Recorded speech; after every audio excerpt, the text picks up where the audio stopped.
He found this picture of a monkey, but it has like huge breasts. I'm really into urine. Like, I want you to pee on me. He met the girl 2 months ago. She is a mahzad. Oh my goodness, dude. What are you doing? Yo, hip-hop heads. You're not a hip-hop head, but you're a therapy head. You might be a cat head. You might be a weed head. Whatever you are, strap in because we are doing $5 therapy again, and it's going to be a long one, all right? You guys said on the last one, you're like, I could do a whole hour of this. Well, we're not going to do an hour, but we'll definitely do a lot of it. We got some brand new voicemails in here. By the way, shout out and thank you to everyone who left a voicemail. You can leave one today if you like after you see this video. You can call this number. Or maybe it's here. Or maybe it's here. Or maybe it's up. Let's just get right into it. Hey, Noel. So, this girl that I'm talking to, she kissed her ex at a party and then only told me 2 days after it. I told you one day. I told you one day after it. And we... Oh, she's in the room? Oh my God. Couples therapy? This is at least $10. I told you one day after it, and we weren't exclusive. We were actually very much exclusive. We were not. You weren't exclusive when she had her lips on her ex's mouth. I don't think there was anything exclusive about that, buddy. She was exclusive to her ex in that moment. And maybe when she came back to you that night, she was then exclusive to you. She was on player moves for her, you know? We had been talking for a few weeks, months maybe now.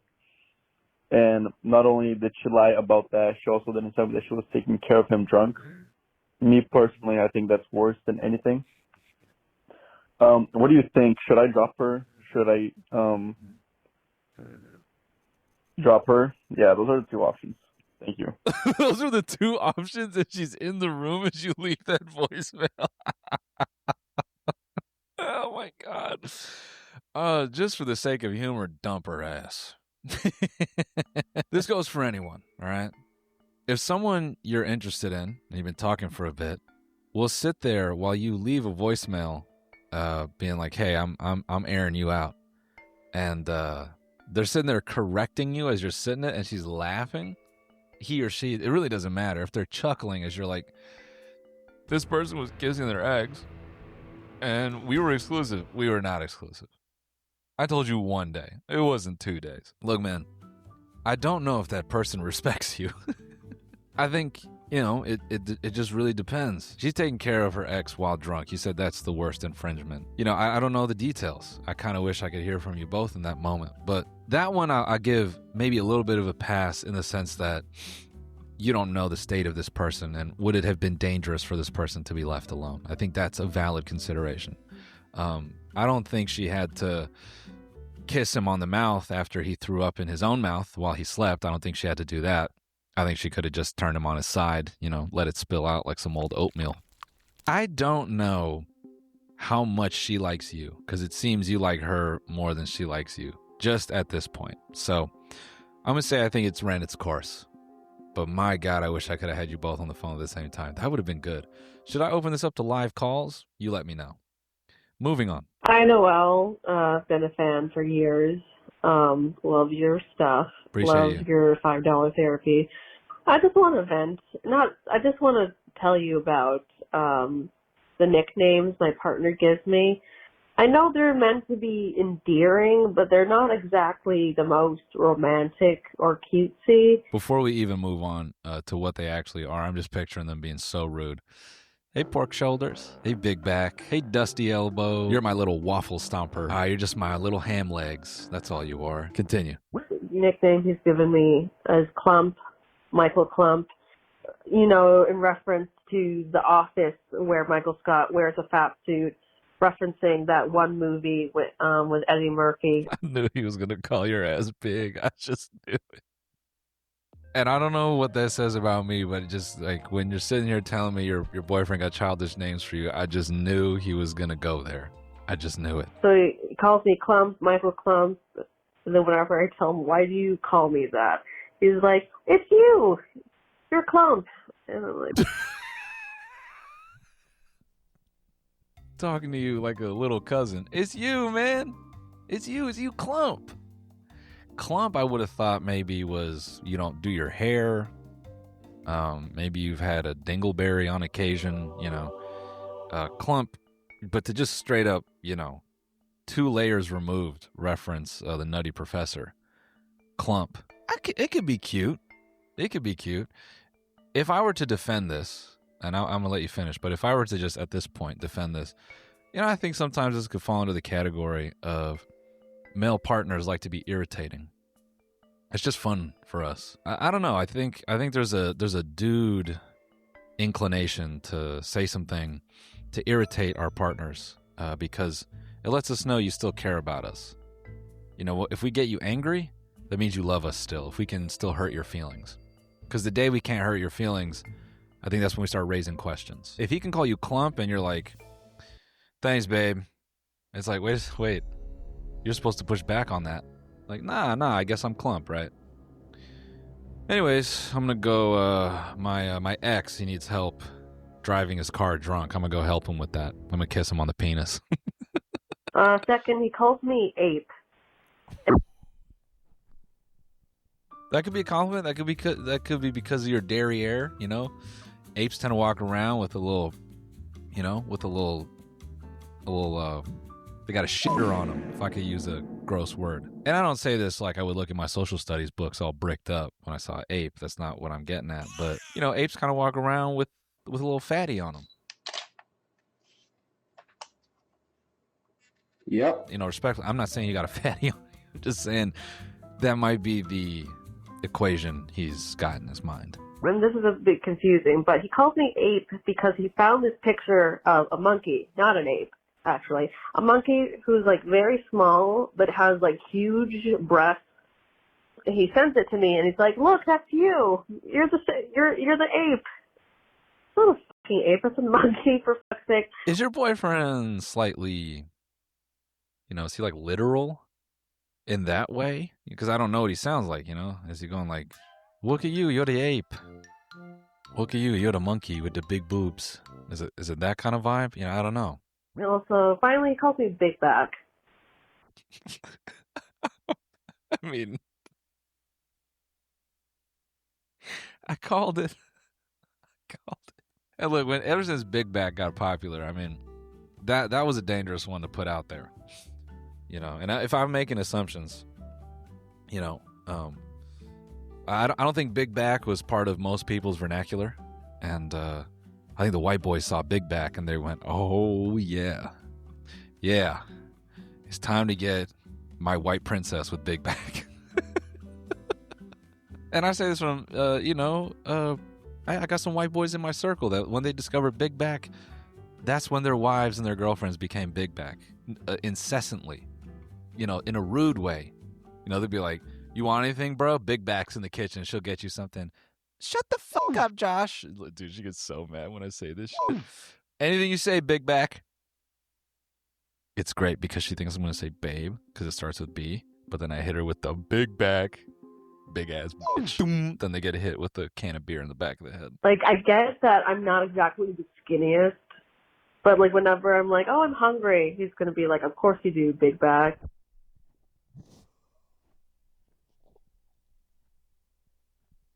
Stop laughing.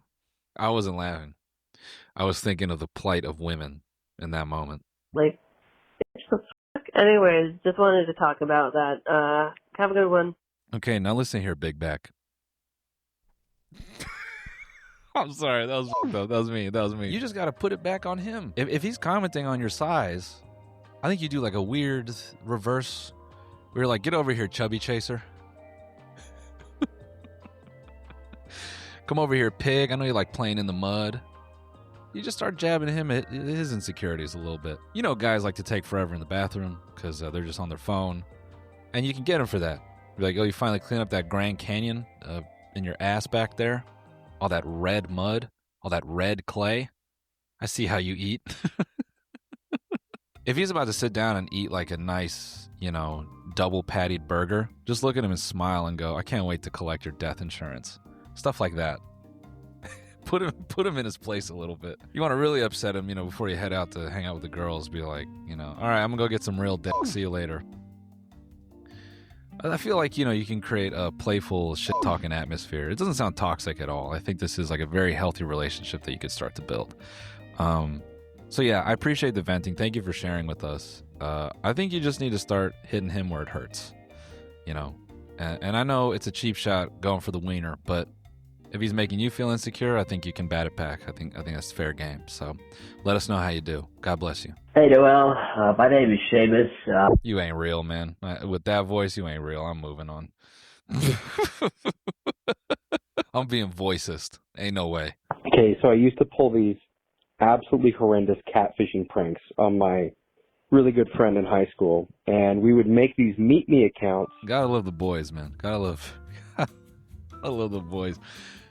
I don't know what it is about, because, there's different types of male friend groups, and when the boys are at it, only the boys get up to some stuff like this, The long history, I don't know how old this person is, but at least the long history with millennial men pretending to be girls online is so deep, all the way back to AOL chat rooms.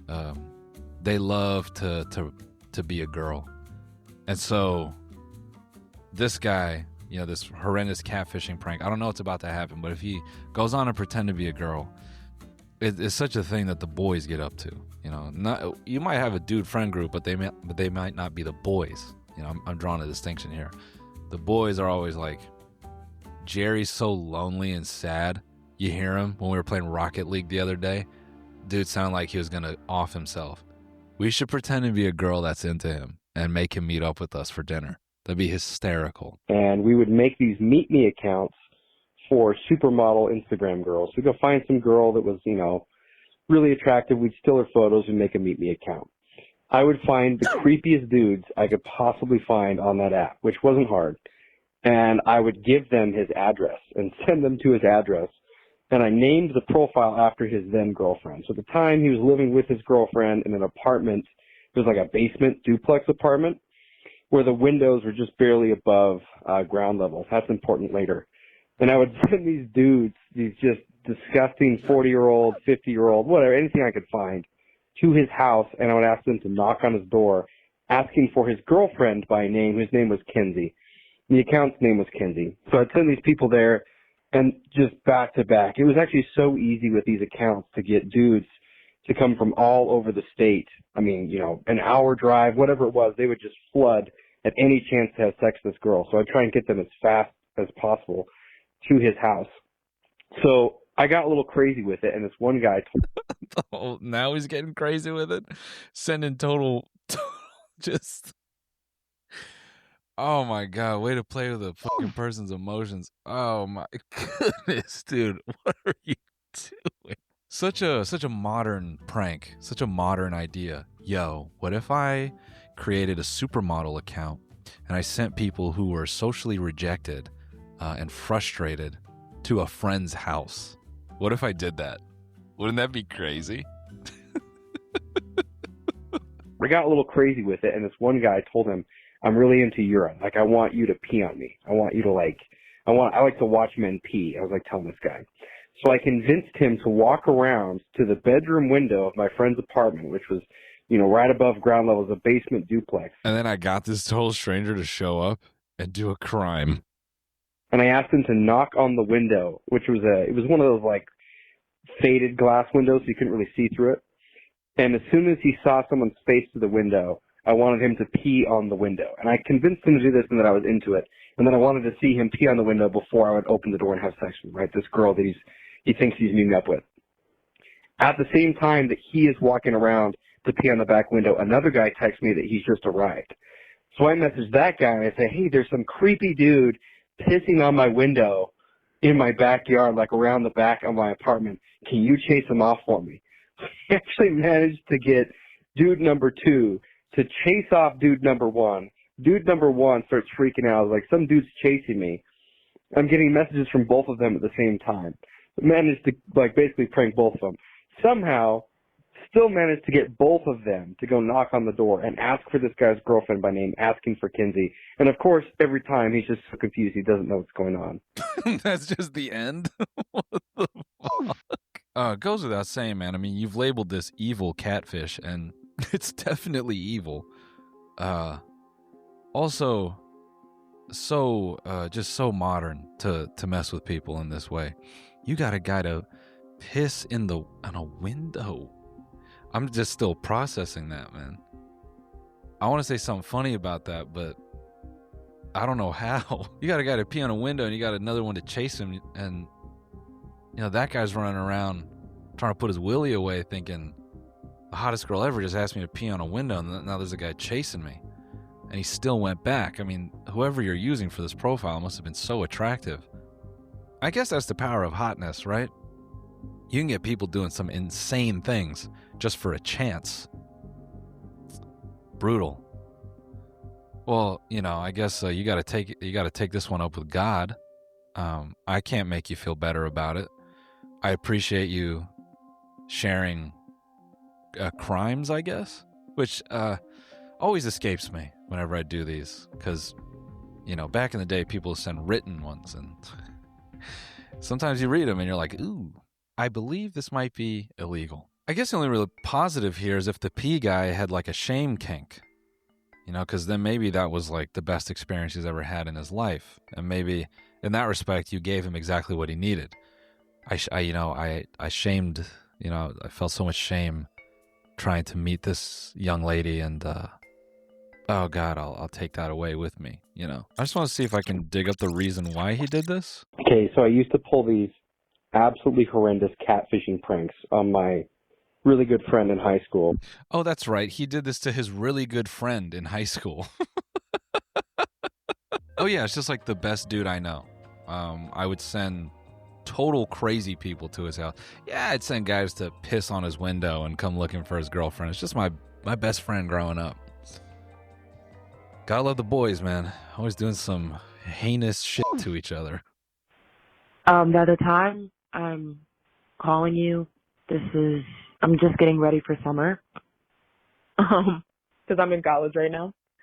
But my dilemma is that... You're in college, dude. You sound like a bowling alley attendant. And I don't say that to be mean. It just sounded like there's been some cigarette tracks in that voice. So by the time you hear this... So I live in like a house, and it's me, my mom, and my great-grandmother. My great-grandmother is 105 years old, and my mom is usually gone because she works long hours, and it's just me and my 105-year-old great-grandmother stuck in the house. So my problem is, what do I do with a 105-year-old woman? Like, what do we talk about? Because there's a whole generational gap of a good 50 years. I'm 23, and it's not... Well, we've learned that you didn't learn anything in college.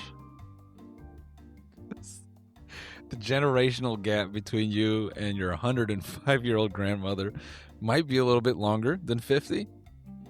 No, I'm being facetious. Yeah, sure. Go ahead. Like we're going to go out anywhere and do something, because she doesn't have the energy to really do anything.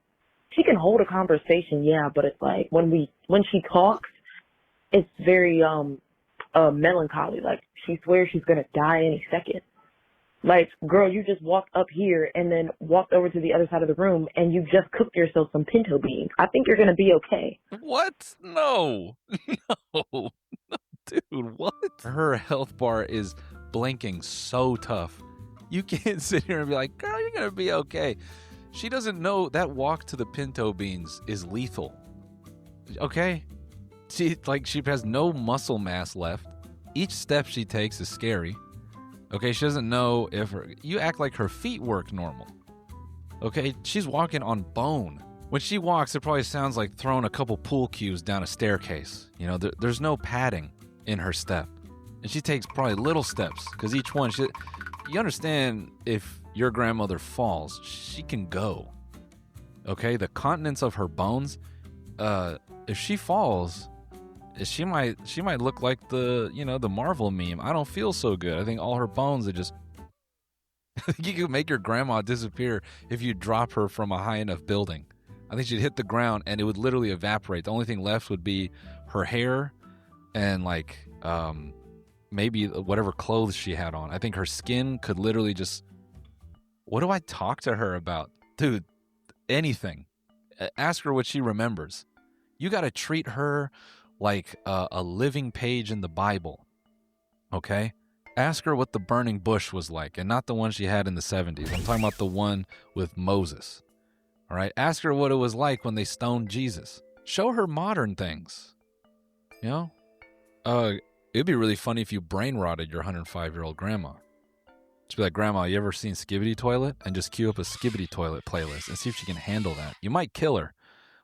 She might die watch the Skibbity Toilet videos, but, that would be an interesting death, I think there's plenty you can do with a 105-year-old. Will it be interesting? Probably not, but I think there's opportunity. Yeah, I don't know how I'm going to spend my whole entire summer with my 105-year-old great-grandmother. So if you could share some tips on how to bond with someone of that age, I would greatly appreciate it. Okay, bye. Have a good one. And I'm being tough on you because, look, you may have, praying to the universe, knocking on wood. Hang on. Here, got some wood? I think this is wood. I'm knocking on some wood. You got many summers left. This might be her last. Make it fun. Make it exciting. Maybe you could gently put her in the front seat of the car, take her on a drive. Ask her what were things she was fond of as a youth. See if you could do that with her. Maybe this is the universe telling you this summer isn't about you. It's about Grandma. Help her around with one last victory lap. Now I'm saying all this sentimental stuff would be really funny if by the time this comes out, Grandma is so. Gosh, I hope that's not the case. Hoping your grandma has a wonderful summer. Hags, have a grandma summer. Hello there. That's my advice to you. Hey, Noel. It's me. I've been dating this girl for over Hey, me? 2 years, and I have this really kick-ass Kermit the Frog impression. At least I think it's really kick-ass.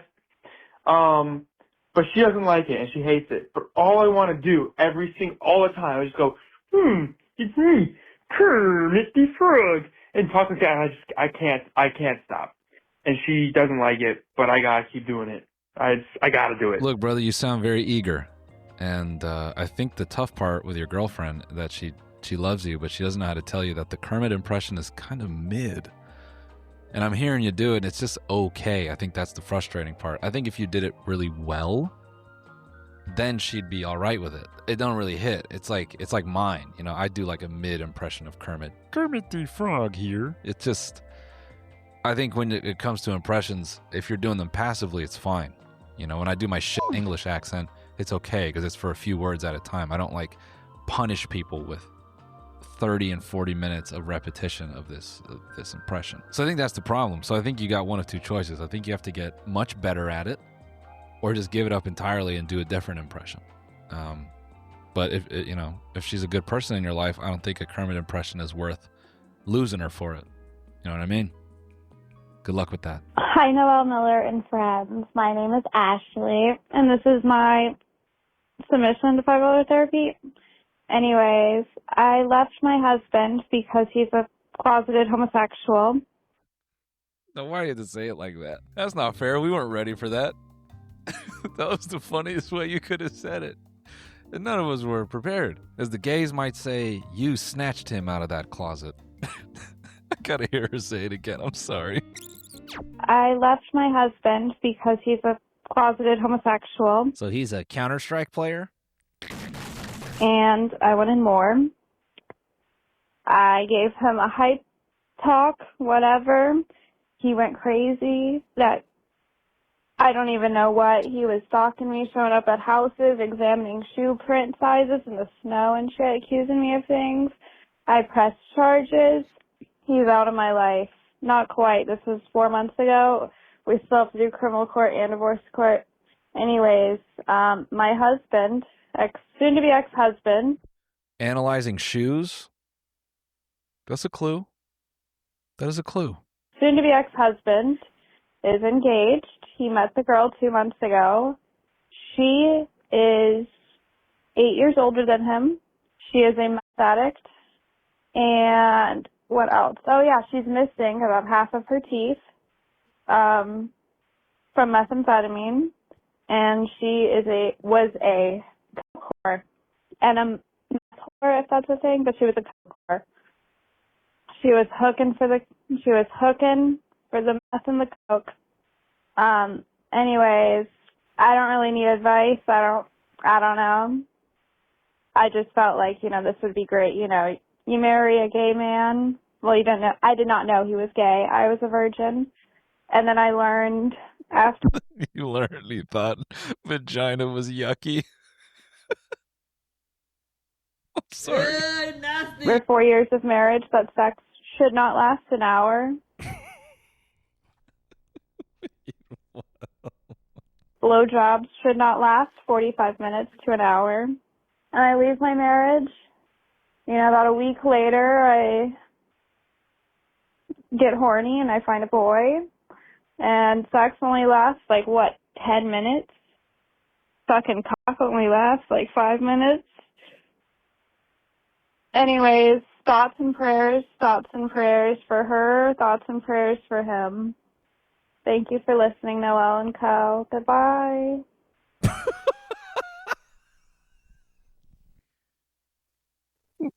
Thanks. What a way to end it. Yeah. I think what we've seen today is that the problems in relationships have a wide range, Sometimes it's a nasty nickname. Sometimes your marriage partner was never even into you. And sometimes you just have a guy peeing on your window because that's just what friends do.